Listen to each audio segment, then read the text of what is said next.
Pikmin 2 is the sequel to Pikmin, an original first-party developed title from Nintendo that was released in 2001, shortly after the GameCube launch.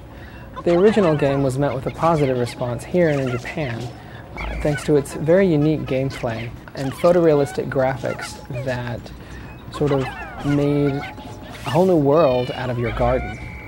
For the sequel, Nintendo has gone back to the drawing board and kind of addressed some of the criticisms that were leveled at the original game, which, as cool as it was actually pretty short. You could probably finish it in about a weekend. So for Pikmin 2, Nintendo's gone back to the drawing board and improved just about every aspect of the game, and the end result is a sequel that's better in almost every way than its predecessor. For those of you unfamiliar with the Pikmin franchise, you'll take the role of Captain Olimar, a tiny space adventurer who, when we last saw him, was seen escaping a planet that he'd crash-landed on.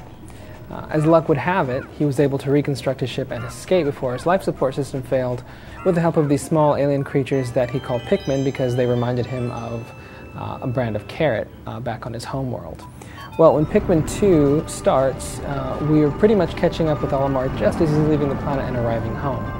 And unfortunately, the news is not so good when he gets there. Turns out that the shipping company that he worked for has gone into some pretty major debt.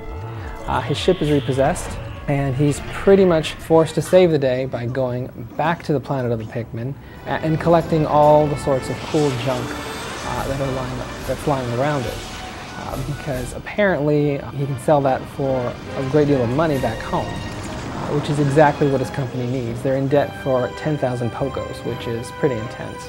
So Olimar is dispatched back to the Pikmin planet with an assistant Louie who, once you sort of look him over, you get the distinct impression that he's not the brightest bulb in the chandelier, but that's cool. He's also joined by a ship that has sort of an unnatural attraction to material goods, which turns out to be pretty handy as he's going about his business collecting all the stuff.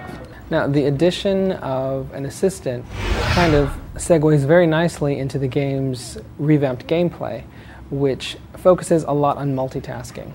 As a matter of fact, if you finish the original Pikmin, you might remember that the very last level was pretty intense because you're required to keep track of the different sets of Pikmin that you controlled and kind of get them through an obstacle course. Well, imagine an entire game of that, because pretty much that's what you're looking at in Pikmin 2.